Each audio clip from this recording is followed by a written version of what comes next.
Hello everyone, welcome back to another video. I am Soma. আজকের ভিডিওতে আমরা প্র্যাকটিস করব বেশ কিছু ন্যারেশন চেঞ্জ।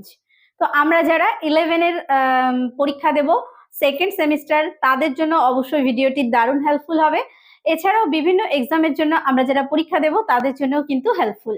তো ন্যারেশন চেঞ্জ মানে হচ্ছে উক্তি পরিবর্তন। উক্তি পরিবর্তন যেমন কি, ধরো আমি একজনকে একটা কথা বললাম, যে আমি বলেছি সেই কথাটা সে যখন আরো একজনকে বলছে, তাহলে এইরকম ভাবেই উক্তিটা পরিবর্তন হয়। যেমন আমি কাউকে বলেছিলাম যে আমি বাজারে গিয়েছিলাম, তো সে আবার আরেকজনকে কি বললো, যে ও আমাকে বলেছে যে ও বাজারে গিয়েছিল। তো এই রকম যে ব্যাপারটা, সেটাই হচ্ছে ন্যারেশন চেঞ্জ। ন্যারেশন হচ্ছে চেঞ্জ করতে হয় ডাইরেক্ট থেকে ইনডাইরেক্ট, বা ইনডাইরেক্ট থাকলে direct. Hello everyone, welcome back to another video. I am Soma. আজকের ক্লাসে আমরা আলোচনা করব ন্যারেশন চেঞ্জ নিয়ে। তো আমরা যারা 11-এর পরীক্ষা দেব সেকেন্ড সেমিস্টার, তাদের জন্য ভিডিওটি দারুণ হেল্পফুল হতে চলেছে। এছাড়াও আমরা যারা বিভিন্ন ক্লাসে পড়ি 5 থেকে 12 পর্যন্ত, সবার জন্যই কিন্তু ভিডিওটি হেল্পফুল, কারণ এখানে আমরা ন্যারেশন কিভাবে চেঞ্জ করতে হয় পুরো ডিটেলসে জানবো। ওকে, তো আজকের ভিডিওটি স্টার্ট করছি। তো দেখো, ন্যারেশন চেঞ্জ, ন্যারেশন মানেটা কি? ন্যারেশন মানে হচ্ছে উক্তি।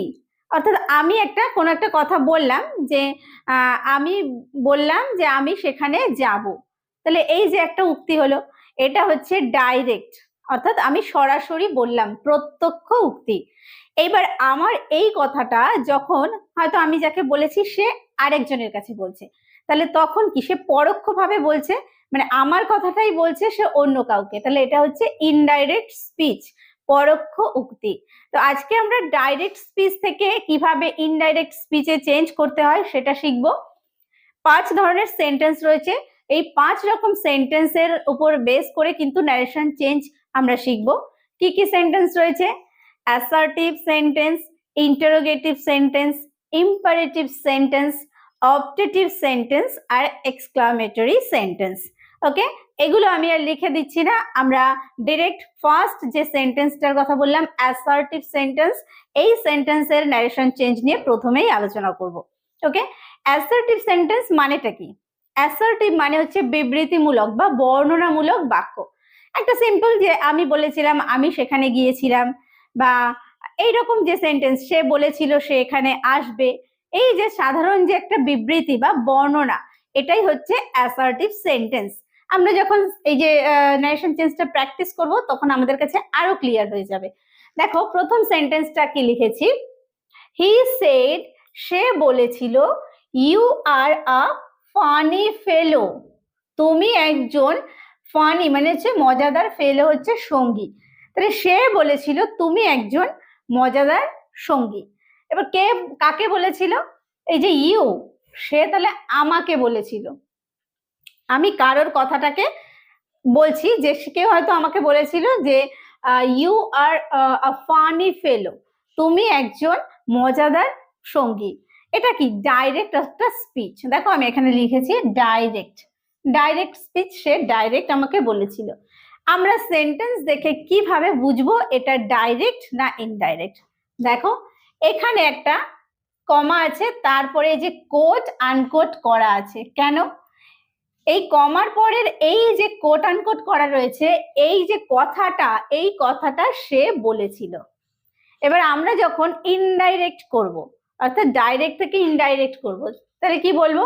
সে বলেছিল যে, সে বলেছিল যে, আমাকে বলেছিল।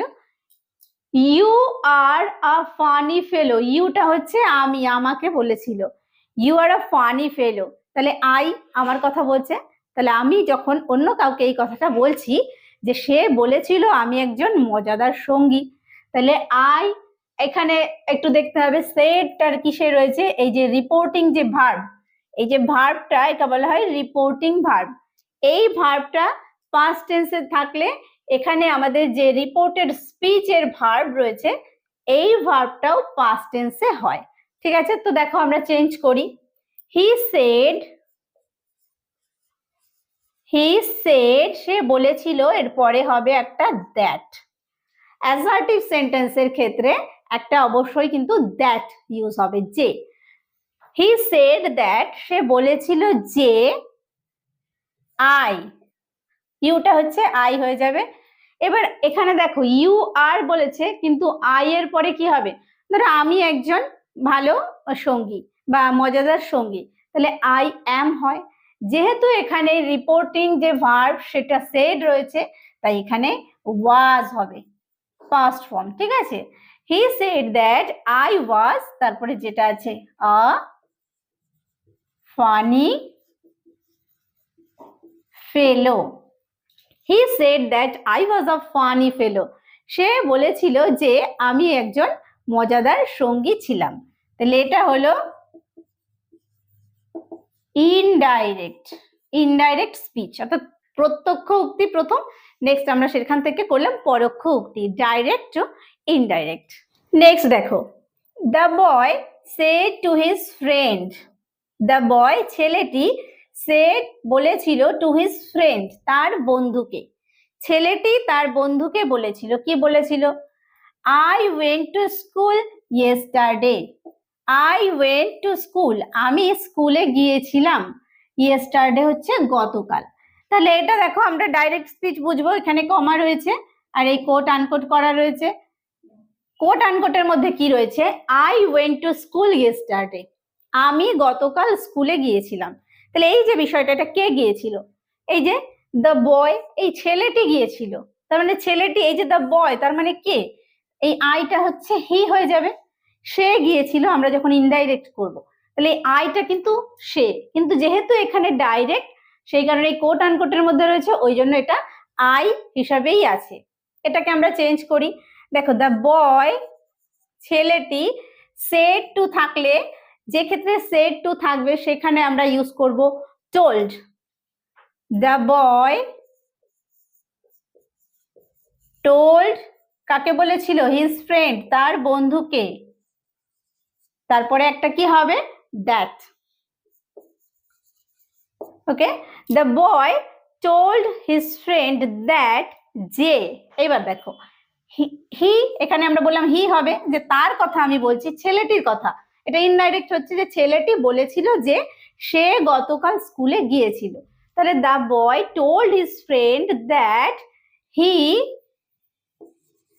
এবার দেখো এখানে গিয়েছিল ওয়েন্ট, আবার এখানে আমাদের রিপোর্টিং ভার্বটাও রয়েছে পাস্ট টেন্সে। এখানে রিপোর্টেড স্পিচের যে ভার্ব সেটাও রয়েছে পাস্ট টেন্সে।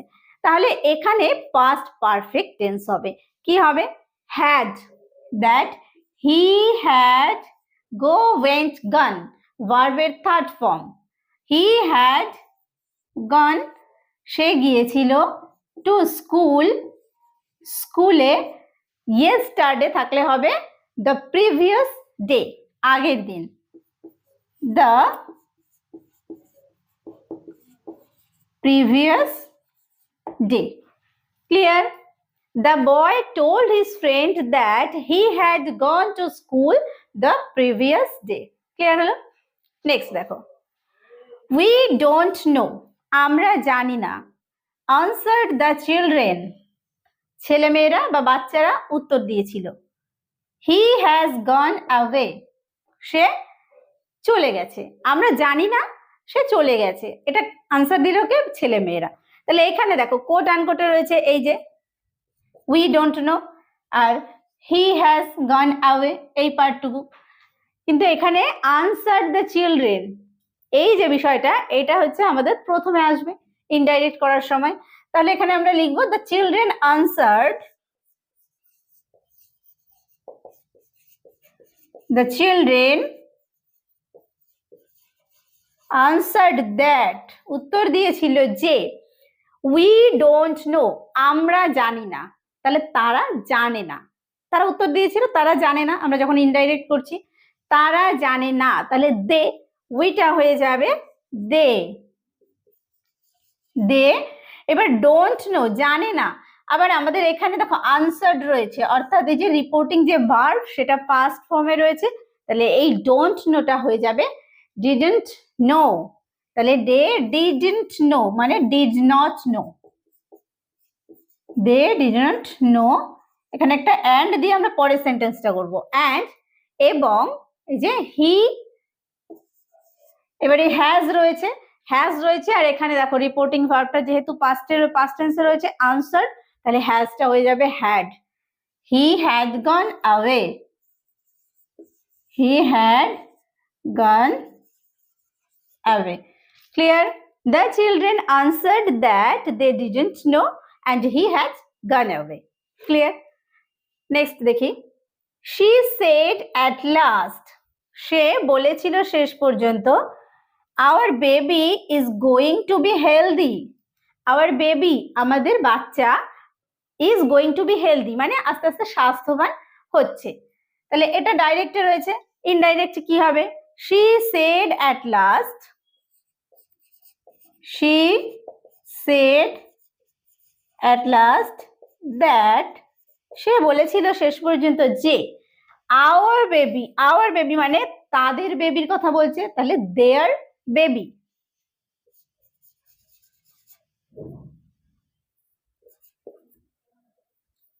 sorry, that their baby, এখানে past tense রয়েছে said, তাহলে isটা হয়ে যাবে was, their baby was going to be healthy. She said at last that their baby was going to be healthy, যে সে বলেছিল যে তাদের বাচ্চা শেষ পর্যন্ত স্বাস্থ্যবান হয়ে উঠছিল, এই বিষয়টা। তাহলে ক্লিয়ার হলো কোথায় আমাদের দ্যাট ব্যবহার করতে হবে, কোথায় রিপোর্টিং ভার্বটা পাস্ট থাকলে রিপোর্টেড স্পিচের যে ভার্বটা সেটাও পাস্ট টেন্স করতে হবে, এই বিষয়গুলো রয়েছে অ্যাসার্টিভ সেন্টেন্সের ক্ষেত্রে। এবার আমরা বেশ কিছু ইন্টারোগেটিভ সেন্টেন্স নিয়ে আলোচনা করব, অর্থাৎ প্রশ্নবোধক বাক্য।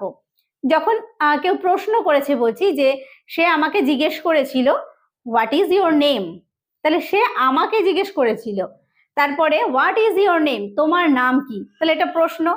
এই ধরনের সেন্টেন্স নিয়ে এইবার আমরা বাদবাকি ক্লাসটা করব। ইন্টারোগেটিভ সেন্টেন্স মানে বললাম প্রশ্নবোধক বাক্য। দেখো ফার্স্ট সেন্টেন্সটা দেখো, she said, সে বলেছিল, হোয়াটস দ্য ম্যাটার, কি ব্যাপার। তাহলে এটা রয়েছে ডাইরেক্ট স্পিচে। আমরা এখানে যে রিপোর্টেড যে স্পিচটা রয়েছে সেটা কোট আনকোট করা আছে, দেখে বুঝলাম যে এটা ডাইরেক্ট স্পিচে রয়েছে। ঠিক আছে, তো এইবার আমাদেরকে জানতে হবে একটু এই ডাইরেক্ট স্পিচের যে রিপোর্টেড স্পিচটা হয় সেখানে যে WH যুক্ত যে ওয়ার্ড থাকে, WH যুক্ত ওয়ার্ড যখন থাকে তখন একরকম ভাবে চেঞ্জ করতে হয়, আর যখন WH ওয়ার্ড না থাকে তখন আরেক রকম ভাবে চেঞ্জ করতে হয়, একটুখানি আলাদা আছে। তাহলে she said, সে বলেছিল, হোয়াটস দ্য ম্যাটার মানে ব্যাপারটা কি, তাহলে সে কি করলো, সে জিজ্ঞেস করলো। তাহলে এক্ষেত্রে আমরা ইউজ করব আস্ক, যেহেতু এখানে সেড আছে তাহলে আমরা করব আস্কড। she asked, সে জিজ্ঞেস করেছিল। এবার এখানে এই যে WH যে ওয়ার্ডটা থাকবে সেই ওয়ার্ডটা ইউজ করব, হোয়াট, তারপর এখানে এই যে সাবজেক্টটা থাকবে হোয়াটস দ্য ম্যাটার, তাহলে হোয়াট ইজ দ্য ম্যাটার, বিষয়টা কি, হোয়াট দ্য ম্যাটার ওয়াজ, এখানে ইজ রয়েছে, what is the matter, actually যেহেতু এখানে সেড রয়েছে, পাস্ট ফর্ম রয়েছে, সেই জন্য এখানে আমরা ওয়াজ ব্যবহার করব। তাহলে পুরো সেন্টেন্সটা কি হলো, she asked what the matter was, সে জিজ্ঞেস করেছিল ব্যাপারটা কি ছিল, what the matter was. Clear? Next, I asked, আমি জিজ্ঞেস করেছিলাম the man, লোকটিকে, আমি লোকটিকে জিজ্ঞেস করেছিলাম, why did you kill the goat, why did you kill, তুমি কেন মেরেছিলে the goat, ছাগলটিকে। এখানে ডাইরেক্ট স্পিচ, এখানেও দেখো WH ওয়ার্ড দিয়েই রয়েছে। তাহলে এখানে I asked the man, যেহেতু ask এখানে বলাই আছে তাহলে I asked the man আমরা লিখবো, I asked the man, আমি লোকটিকে জিজ্ঞেস করেছিলাম, তারপর এই যে ওয়াই, WH ওয়ার্ডটা হবে ওয়াই, তারপরে এই যে সাবজেক্টটা রয়েছে সেটা আমরা লিখবো। তাহলে সাবজেক্টটা কে এখানে বুঝতে হবে, সাবজেক্টটা হচ্ছে এই যে the man, I asked the man, আমি লোকটিকে জিজ্ঞেস করেছিলাম কি জিজ্ঞেস করেছিলাম? কেন সে ছাগলটাকে মেরেছিল। তাহলে কেন সে, হি, এই মানুষটির কথা বলা হচ্ছে। তাহলে ইউ মানে হি কথা বলা হচ্ছে। হোয়াই হি, এবার ডিড এখানে রয়েছে পাস্ট ফর্ম এবং এখানেও পাস্ট ফর্ম রয়েছে। তাহলে হোয়াই হি হ্যাড, এখানে হবে হ্যাড, তারপর কিল্ড, পাস্ট ফর্ম, কিলের past form, killed the goat. Okay, sorry, এখানে কোয়েশ্চেন মার্কটা হবে না, কোয়েশ্চেন মার্ক উঠে যাবে। I asked the man why he had killed the goat. আমি লোকটিকে জিজ্ঞেস করেছিলাম কেন সে ছাগলটাকে মেরেছিল। আর যখন প্রশ্ন হচ্ছে, আমি লোকটিকে জিজ্ঞেস করেছিলাম যে কি তুমি ছাগলটাকে মেরেছিলে কেন, এইভাবে প্রশ্ন। কিন্তু যখনই আমরা ইনডাইরেক্ট করছি তখনই যে আমি তাকে জিজ্ঞেস করেছিলাম, কি জিজ্ঞেস করেছিলাম, কেন সে ছাগলটা মেরেছিল সেটা আমি জিজ্ঞেস করেছিলাম। এরকম ভাবে করতে হবে, ঠিক আছে। Next, how many will you eat. তুমি how many will you eat old man, তুমি কতগুলো খেতে পারবে বৃদ্ধ মানুষ। দ্য ভেন্ডর সেড, ভেন্ডর বলেছিল, তার মানে ভেন্ডর কি, সে জিজ্ঞেস করেছিল। তাহলে the vendor asked, the vendor asked, কাকে জিজ্ঞেস করেছিল, এই যে ওল্ড ম্যান, বৃদ্ধ লোকটিকে। আস্কড দ্য ওল্ড ম্যান, বৃদ্ধ লোকটিকে জিজ্ঞেস করেছিল যে কি, how many will you eat, তুমি কতগুলো খেতে পারবে। এবারে যে হাউ মেনি, দেখো হাউ এটাও WH ওয়ার্ড, তাহলে এখানে হয়ে যাবে হাউ, হাউটাও কিন্তু WH ওয়ার্ডের মধ্যেই পড়ে, ঠিক আছে। হাউ মেনি কতগুলো, এখানে ইউ, ইউটাকে, এই যে সাবজেক্ট যে ইউটা রয়েছে, ইউটা হচ্ছে এই ওল্ড ম্যান বা বৃদ্ধ লোকটি, তাহলে কতগুলো সে খেতে পারবে। হাউ মেনি হি, এবারে এখানে উইল রয়েছে আর এখানে যেহেতু সেড রয়েছে রিপোর্টিং ভার্বটা, তাহলে এখানে উইলটা হয়ে যাবে would. How many he would eat, সে কতগুলো খেতে পারবে। তাহলে পুরোটা কি হলো, the vendor asked the old man how many he would eat. Okay, next, will it be all right, সব কিছু কি, এটা কি সব ঠিক হবে। কাজল আস্কড, কাজল জিজ্ঞেস করেছিল, তাহলে কাজল জিজ্ঞেস করেছিল যে এটা কি সব ঠিক হবে, তাহলে কাজল আস্কড, কাজল আস্কড, কাজল জিজ্ঞেস করেছিল। এবার দেখো will it be all right, সবকিছু কি ঠিক হবে, তাহলে এখানে দেখো কিন্তু WH ওয়ার্ড নেই, এটা উইল দিয়ে স্টার্ট হচ্ছে। WH ওয়ার্ড যেখানে থাকবে না সেখানে ইউজ করব ইফ বা ওয়েদার। তাহলে ইফ দিয়ে করি, কাজল আস্কড ইফ, এই যে ইট, ইফ ইট, উইলটা হয়ে যাবে উড যেহেতু এটা আস্কড রয়েছে। If it would be all right, would be all right. Okay, Kajal asked if it would be all right, কাজল জিজ্ঞেস করেছিল যে এটা সব ঠিক হবে কিনা, সেটা জিজ্ঞেস করেছিল। নেক্সট দেখো, my friends said to me, আমার বন্ধুরা আমাকে বলেছিল, would you like to enjoy, তুমি কি উপভোগ করতে চাও, a short trip, একটা ছোট্ট ট্রিপ অর্থাৎ ভ্রমণ, বাই আ কার, গাড়িতে করে, টুমরো, আগামীকাল। তাহলে my friend said to me, আমার বন্ধুরা আমাকে বলেছিল, would you like to enjoy a short trip by a car tomorrow, আগামীকাল গাড়িতে করে একটা শর্ট ট্রিপ, সেটা কি তুমি এনজয় করতে চাও। তাহলে কি আমার বন্ধুরা আমাকে জিজ্ঞেস করেছিল, তাহলে কি লিখবো, my friends asked me, my friends asked me, আমার বন্ধুরা আমাকে জিজ্ঞেস করেছিল। দেখো would you like to enjoy, তুমি কি উপভোগ করতে চাও, এটা তো WH ওয়ার্ড নয়, তাহলে এখানে আমরা কি ইউজ করব, ইফ। ইফ, তারপরে এখানে সাবজেক্ট, এখানে ইউ আছে, তাহলে ইফ আই, এবার ইফ আই, এখানে উড আছে, এখানে উডই হবে, if I would like to enjoy a short trip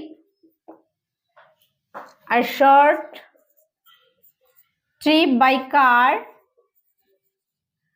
tomorrow থাকলে হবে the next day.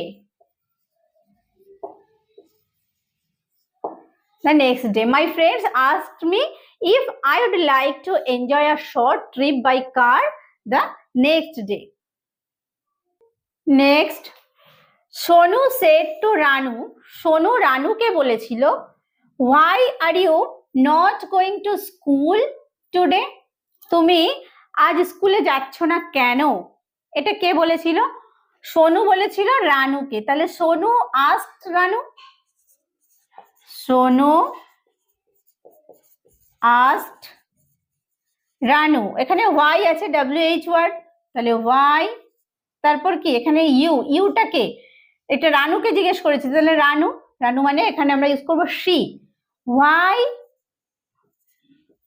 she, এখানে আর রয়েছে, এখানে যেহেতু পাস্ট ফর্ম রয়েছে রিপোর্টিং ভার্বটা, তাহলে এখানে আমরা was ইউজ করব। why she was not going to school today থাকলে হচ্ছে that day। তাহলে পুরোটা হলো Sonu asked Ranu why she was not going to school that day. Sonu রানুকে জিজ্ঞেস করেছিল কেন সেই দিন সে স্কুলে যাচ্ছিল না।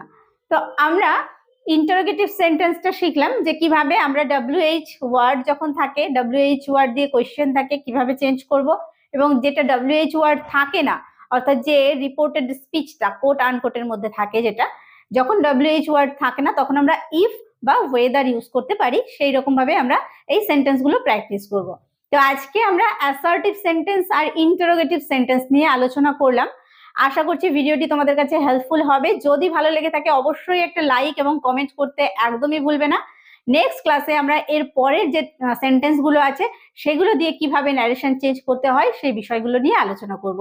তো আজকের ভিডিওটি শেষ পর্যন্ত দেখার জন্য প্রত্যেককে থ্যাংক ইউ। দেখা হবে নেক্সট ভিডিওতে।